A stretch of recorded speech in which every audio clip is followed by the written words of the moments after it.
The war on drugs, a hero sacrifice or a travesty of justice. The legacy of Rodrigo Duterte's presidency in the Philippines is a complex tapestry woven from contrasting perspectives. While his supporters celebrate the perceived results of his war on drugs, a reduction in crime and a sense of restored order, his detractors focus on the brutal methods employed, arguing that the ends do not justify the means. This editorial explores these opposing viewpoints, examining the moral and ethical implications of Duterte's actions.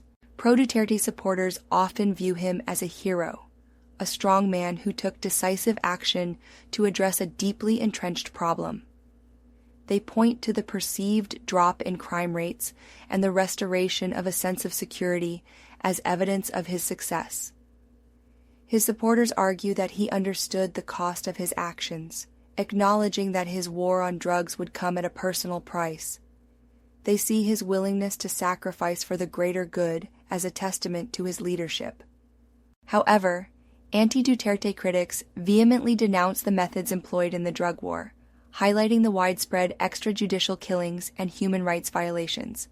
They argue that the high number of casualties, disproportionately affecting the poor and marginalized, is a tragic consequence of Duterte's policies.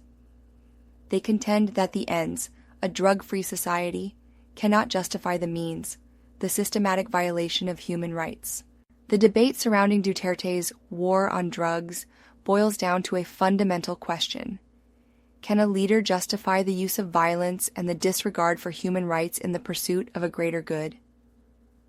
This question has no easy answer, and it is one that continues to divide Filipino society.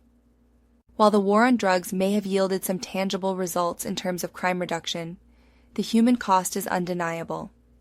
The debate over Duterte's legacy will likely continue for years to come, with both sides clinging to their own interpretations of his actions and their consequences. Ultimately, the question of whether Duterte is a hero or a villain rests on the individual's moral compass and their interpretation of the complex realities of the war on drugs.